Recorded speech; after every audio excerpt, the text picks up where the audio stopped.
కోరికే కదా, ఖచ్చితంగా తెలంగాణ బాగుండాలనేది ప్రథమ కోరిక. తెలంగాణ బాగుండడంలో మా వంతు పాత్ర ఉండాలనేటటువంటి ఆలోచన.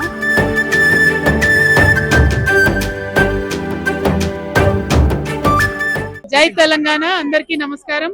సమ్మక్క సారక్క జాతరకు వెళ్తూ మధ్యలో గట్టమ్మ గారి దగ్గర ఆగినాం.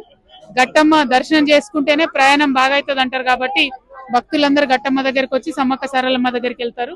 మరి సమ్మక్క సారలమ్మ జాతర తెలంగాణని యావత్ ప్రపంచం ముందు గొప్పగా నిలబెడుతుంది. ఆదివాసీల జాతర. ఈ జాతర బాగా జరగాలని అమ్మవారి ఆశీర్వాదం వల్ల తెలంగాణ బాగుండాలని కోరుకుంటున్నారు. మీరు విన్న ప్రకారం ఈ నిధుల కేటాయింపు విషయంలో ఆలోచన ఉందంటే కేంద్ర ప్రభుత్వం ఇచ్చింది లేదని నిన్న కూడా అన్నారు. లేదు, ఇస్తున్నది మౌలిక సౌకర్యాల కోసం అని రాష్ట్ర మంత్రులు చెప్తున్నారు. కేంద్ర ప్రభుత్వం ఏదో 3.5 కోట్లు ఇచ్చినట్టుగా కిషన్ రెడ్డి గారి స్టేట్మెంట్ చూసిన నేను. కానీ 3.5 కోట్లు అనేది ఎందుకు కూడా సరిపోదు. కనీసం 200 కోట్లు ఉంటే ఈ జాతరకు ఏర్పాటు అవుతుంది. అన్నిటికన్నా ఎక్కువ, డబ్బు కన్నా ఎక్కువ నేషనల్ స్టేటస్ ఇవ్వాలి మనకు.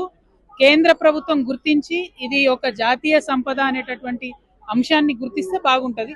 అట్లా కాకుండా గౌరవం ఇవ్వకుండా 3 కోట్లు ఇచ్చి మేము డబ్బులు ఇచ్చామని చెప్పుకుంటే అయ్యేది లేదు, పోయేది లేదు. కోరుకున్న విషయం అడగొద్దు కానీ లాస్ట్ లో ఏం కోరుకుంటున్నారు, ఏం కోరుకున్నారు? ఇంకా వెళ్ళలే అమ్మ దగ్గరికి. అక్కడికి పోయినాక అడుగుతాను. ఆలోచన నాకు ఎప్పుడైనా ఒకటే కోరికే కదా, ఖచ్చితంగా తెలంగాణ బాగుండాలనేది ప్రథమ కోరిక. తెలంగాణ బాగుండడంలో మా వంతు పాత్ర ఉండాలనేటటువంటి ఆలోచన. సో తెలంగాణ ప్రజలందరి దయ వల్ల తప్పకుండా ఒక రాజకీయ శక్తిగా ఈ రాష్ట్రంలో ఎదగాలనే కోరిక. Thank you.